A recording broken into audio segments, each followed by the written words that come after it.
Hey, welcome to BreitWerks. What are we looking at? This is all some parts we got back from the machine shop for a 1971 911T. So what we're going to do is we're still waiting on the case and we're still waiting on the heads, but we can start to prep all this stuff. So we've got rockers here so we can clean those. Remember, it's our responsibility to clean after things come back from the machine shop. So we'll clean those, and then we'll also get the elephant feet installed on those so that they can sit off to the side until they're ready. And then we're going to weigh up the rods, figure out where they're going to go. And then we do have the crank back, so we're probably going to plastic gauge these. So we're going to get a little bit of a head start on some things that we can do before the case gets here. So as we go, we'll bring you along. All right, so we can see how each rocker comes nicely packed. The rods, they're in an envelope. But I just want to show you, because this is not at all a knock on any machine shop. This is what our responsibility is during the assembly.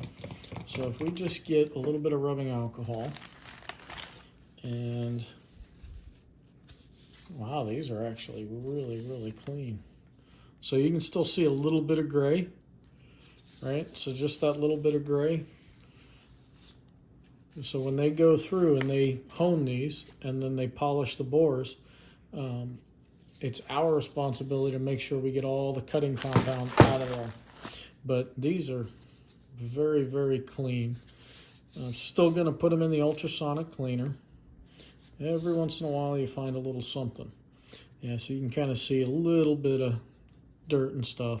But we're going to take care of that. We're going to make sure that there's absolutely no dirt. And on the rockers, we always check to make sure that the bush has been drilled, right? You've got two spots there. And then you can see through the crosshatch there that it's a new bush, it's been bored, and that the face has been resurfaced. So rods, rockers, we're going to go spend some time in the ultrasonic cleaner and then get everything nice and dry.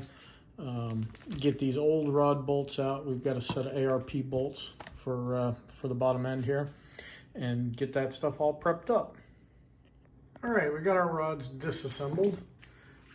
We weighed them before disassembly. They are within, I want to say 1.9 grams all the way across.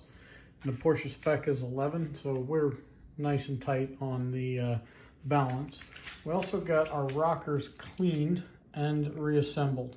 So before we send them out, we don't send the adjuster or the adjuster nut, jam nut with them. We just send the rocker. But before I send them out, I always tap them, and then I die the adjuster and then tap the nuts. That way, when you're trying to adjust your valves in the car, you're not fighting threads that are all locked up. So it makes it nice and easy, especially on assembly. Put a little bit of WD-40 on them, and then we will wrap those up. All we'll have to do is add a little bit of assembly lube as we install those. But now for the rods, we're gonna go get these all cleaned up, so we'll spend some time in the ultrasonic cleaner. And while they're in there, we'll wrap up these rocker arms, and we're gonna grab the crankshaft so that we can start to check our clearances on the bearings. So we are off to the ultrasonic cleaner. All right, we got our rods mapped out. Remember, the bottom of the crankshaft is number 3 cylinder and then number 6. So number 3 is actually furthest back.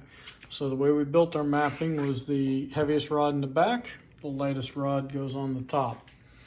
So as we go through these, this cute little crankshaft, look at how cute that is. So what we're doing right now is we're cleaning the journal that the particular rod's going to go on. And then we're going to set it up with some plastic gauge, and then we will tighten our bearings down and make sure that we've got the clearance we want, and then we'll put that rod in a bag, because when we when we plastic gauge the mains, I don't want to have the rods hanging around. So we're going to set the rods aside, but at least we can get all that prep work done. So we've got our crankshaft bolted to our holder here, and we're going to go after it. Okay, I am going to attempt to do one of these with you all, so you can kind of see what goes into it. So what we'll do is we'll grab the number 3 rod, which is our furthest back, right? This is your number 1 main bearing, and then this is your number 3 cylinder. So we're going to put those nuts out of the way for just a second. And then this is going to be a place where cleanliness is next to godliness. So what I'm going to do is I've grabbed a half of a bearing shell. I'm grabbing a Kim wipe. And I'm going to clean the back half of the bearing shell. It's a coated shell. You might get, like, say you get a little bit of like waxy stuff off. That's okay, not a huge deal. As a matter of fact, rumor has it that they used to use lanolin on the back of these things, but we aren't going to go that far with this motor. All right, so just trying to get the bearing shell clean, and I can't tell you how many times I've pulled the motor apart and there's like a perfect line across the bearing, and basically that just meant it was a dirty assembly. Okay, so we cleaned our bearing shell in anticipation of, we're going to clean the bottom of the rod first. All right, so now we've already ultrasonic cleaned all this stuff, so you can see there's really nothing coming off, but one more time for good measure. Yeah, that's a clean. So now we're going to pick up our bearing shell. You want to make sure you have super duper clean hands here too. And we'll press our, oops, I'm going to get them a little bit higher than that. There we go. Okay, so we've got that side of the bearing installed. Now do the same thing with the small end of the rod, even though it's bigger. And we're just looking for anything that might be in there. So far, everything looks really, really good. All right, now take this half of the shell, oops, and we'll place that guy in there. Now we are doing, right now we're gonna do Plastigage. So if I was gonna put grease on these, I would clean them one more time now that they're assembled. I'd clean them one more time before I installed them on the crank. So as of right now, we're good. We're gonna go grab some Plastigage and we'll be right back. So we've got our Plastigage and lots of discussion. You don't wanna let this stuff sit forever, but this is a brand new box, so we're gonna be good here. And we know that this guy is just about that long. So snip that off, and then we peel open this paper. Oops. Peel it open, and then inside there is our little piece of wax. And then I think you guys will be able to see it. We are going to, and this is a little harder because we're doing this in a vertical position. So you kind of give it a little nudge. Oops. Give it a little nudge, and it will sometimes, usually just stay right on there. The other way we can do this, a little bit easier way of doing it, is we'll put it on the bearing, because then we can kind of go over the edge a little bit, and then that'll hold it. Oops.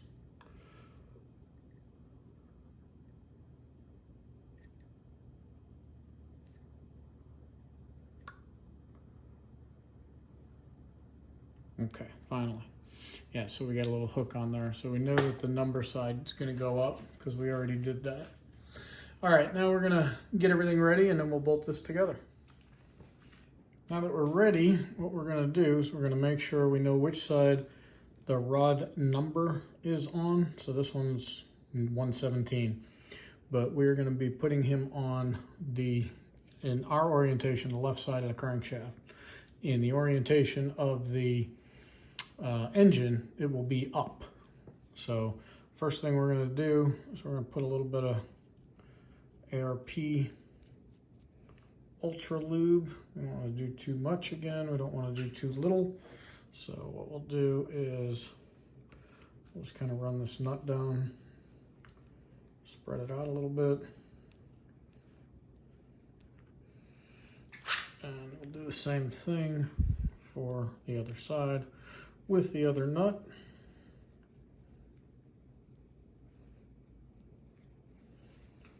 Okay. Now we don't have any assembly grease on the crank or on the bearings, right? Because we're trying to plastic gauge. So we don't want to scrape anything across. So what I'm going to do is I'm going to kind of lay it in. And then before I touch the crank, just get it spun. And then now we're good. Double check that my numbers are over there. And then as I pick up the small end of the rod, got the numbers on that side. My little piece of plastic gauge is right there. So we slide this guy right on there. And then we'll snug these up by hand. But this will also count as burnishing the threads. So we've also got a little bit of on the face of the nut. And the good news here, when all this comes apart, you'll know that you've got everything that you needed as far as ultra lube and that kind of stuff. This is always a little tricky because we're not quite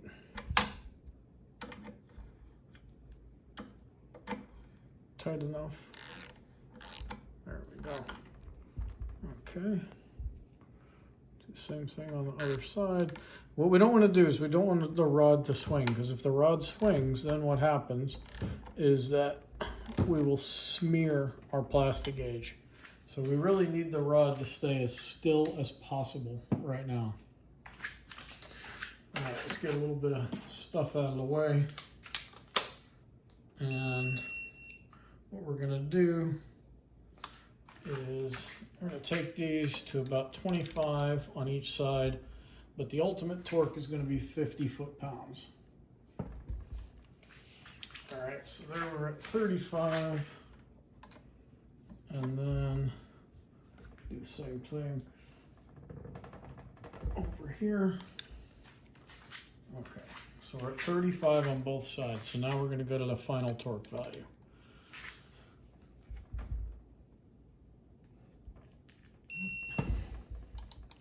That's the first side.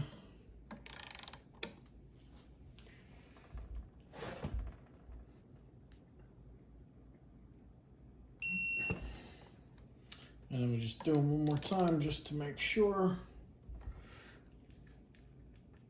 because we don't want a false reading. So 50.8 foot-pounds. All right. So you absolutely can use this stretch method with a stretch gauge. Hard to do on the Porsche crankshafts, but what ARP does is they give you both sides of it, and they say, hey, this is the stretch, or you can use this torque value. And then what I like to do is just measure the bolts ahead of time. That's why I had the stretch gauge out. All right, we got our bolts are torqued. So now we're simply going to untorque them.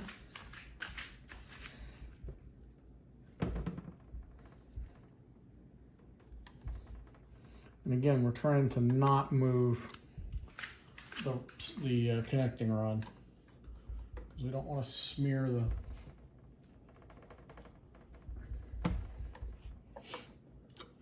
so we're loose enough now that hopefully we don't smear anything.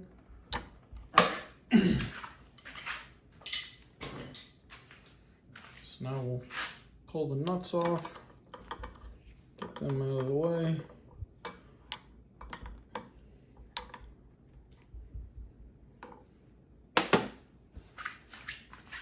This one on the right side here, there we go. Perfect. Okay. So now what we can do is, I think you guys can see that down there. We get with our little checker. It's built into the stuff you use. And we're between 051 and 038. So 038, a little bit tighter, but anything between 30 and 88 would be good. So these could be a lot looser, but they are right in the sweet spot. So we can see it on the bearing side there. It's going to be the same. Got to look for the shadow. So we're right between 051 and 038. So this guy will have nice clearances and plenty of oiling. So the last thing we'll do is we'll take some rubbing alcohol, because we are going to clean this crank again, but we're not going to clean these rods again. So we're just going to take some rubbing alcohol, clean off the plastic gauge.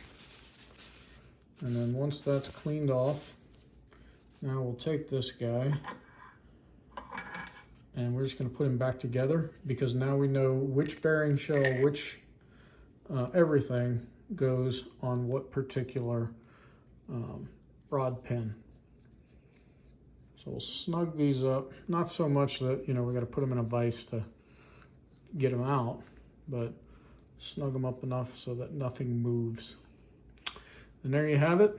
That is exactly what we're going to do 6 more times or 5 more times. But hey, we're there. So you can see it gets a little busy around here. We've got a couple different tools out, but ultimately that's the process, and we'll go through that. Right now we know that our number 3 rod is golden with its bearings, and we know that that crank pin is perfect. So we'll get all 6 of those done, and then another day, once we have the case in the case back, we'll go ahead and show you the plastic gauge on the case side. Hey, thanks for watching. Have a fantastic day. Check us out at BreitWerks.com.